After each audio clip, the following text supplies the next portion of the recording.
got a 141 and 2/3 chance of winning at Sacrifice. Woo! Wrestling Podcast. Let's go, start witness. He is broken in half. And you are just a buck-toothed nepo baby who ate dog food for a weird old man. Yeah.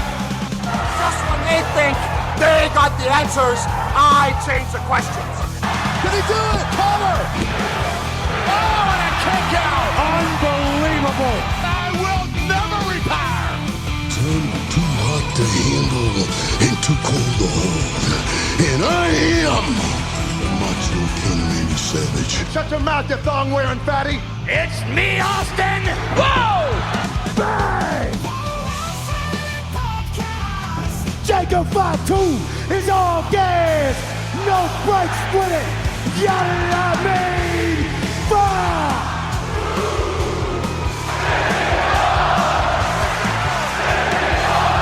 I said WWE stands for... Promotional consideration paid for by the following. Hey, yo, Pro Wrestling Podcast listeners, welcome to the show where we don't sing it, we bring it. Help us out and click subscribe to show your support. Are you sick and tired of dropping $60 to $100 for the latest and greatest wrestling game? Stop immediately. Go to Wrestler Unstoppable, available exclusively through Facebook. No longer available to everybody, totally free. All you need is an email. You can create a wrestler, sign contracts, get into storylines, headline PLEs, even build your own corporation, all included in Wrestler Unstoppable. Available now, totally free to everybody. You got to go to app.wrestlerunstoppable.com. Sign up today. Look for Odin Maximus. That's my wrestler. Send me a friend request. I'll hook you up. At the same time, if you want to become a member of the Pro Wrestling Podcast family and you want your name in the shout-outs like Emily or John in Texas, then check out our Patreon page at patreon.com/Pro Wrestling Podcast. Sign up today. Don't forget, we got loyalty rewards. Anybody who contributes $15 a month gets to co-host a show with me.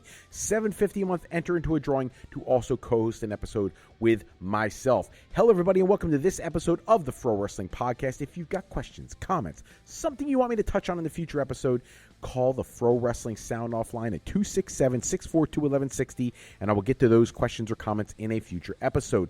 Tonight, we are doing predictions.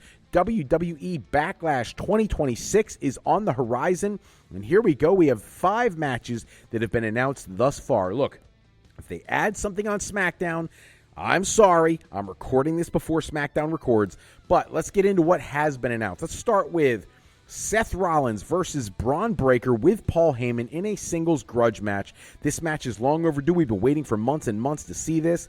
The betting odds have Braun Breaker as the favorite to win the match, and I am going to side with those betting odds. I don't think Seth Rollins loses anything by losing here. I think Braun Breaker gains quite a bit by winning here, and I believe that we need to build to a couple things. One, Seth Rollins versus Roman Reigns has to happen within the next 12 months.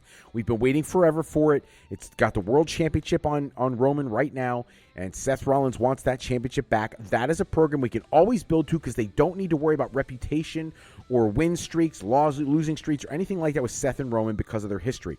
So Seth can take the loss and still be in the World Championship conversation. Braun Breaker, on the other hand, is somebody who could easily, by the Mania next year, be elevated to a main event position.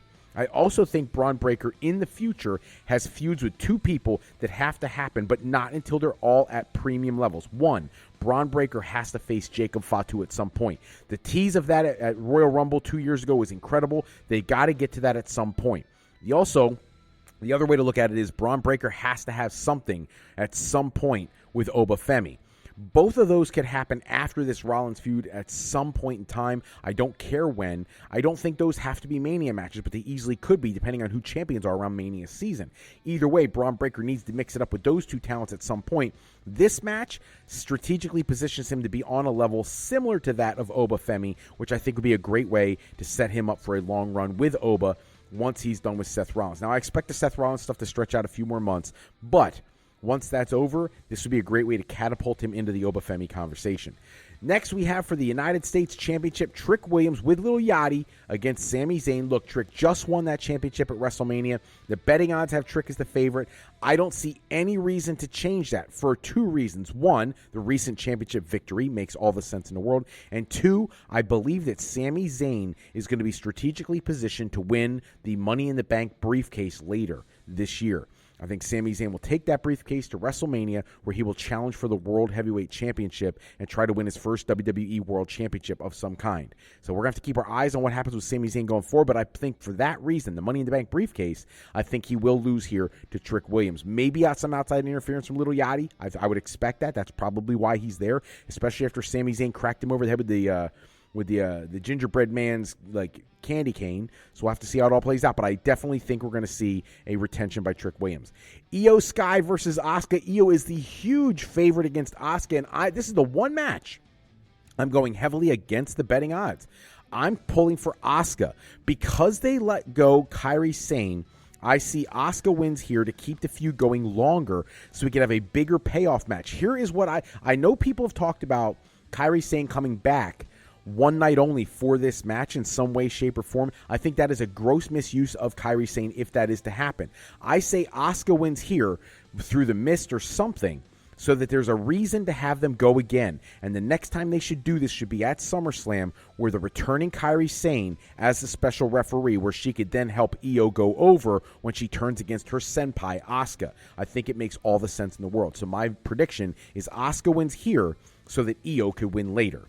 From there, we go to Danhausen and his mystery tag team partner against The Miz and Kit Wilson. This is the heaviest betting odds on the card, according to the odds makers. Danhausen and whoever his partner is are the heavy favorites, and who am I to go against that? Danhausen keeps his undefeated streak alive. I side with Danhausen and whoever the partner is.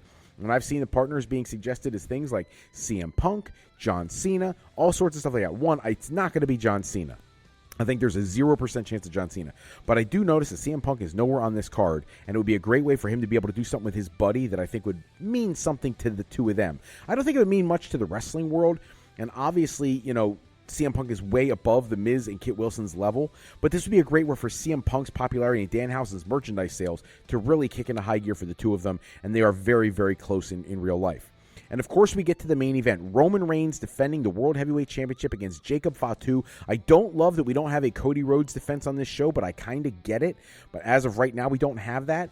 Roman Reigns going to face Jacob Fatu.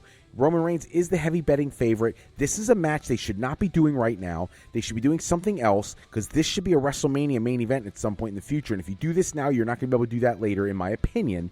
But I do believe that because of the recency of winning the championship again, Roman Reigns retains. Now, they could change things up and put it on Jacob Fatu, and I'm not against them doing that. I just don't see them doing that.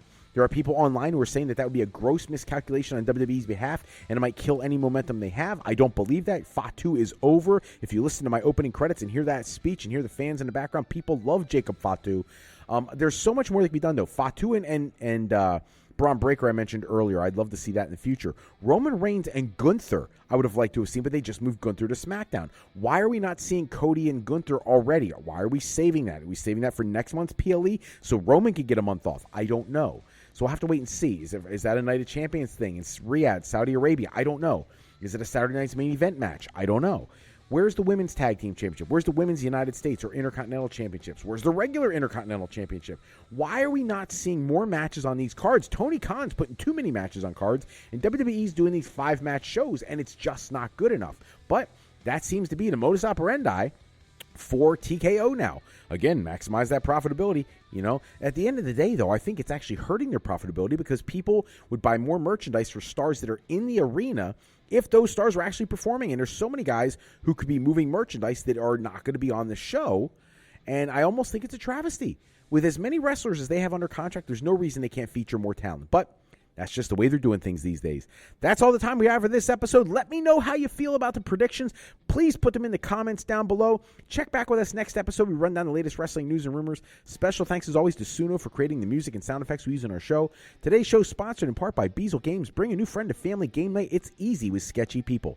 Showcase your artistic side in this game from Beazle Games by going to thegamecrafter.com and picking up your copy today. If you're looking for your next career move, you're considering college, university life, maybe you just need some formal training for your next career decision, go to our website at frolifeplanning.com for all your higher education needs, as Fro Life Educational Planning is for today, for tomorrow, and for life with Fro Life. I'm Fred Froelich, better known as Dr. Fro. I want to thank you for taking some time with us tonight. Until next time, take care, everybody. Have a great night.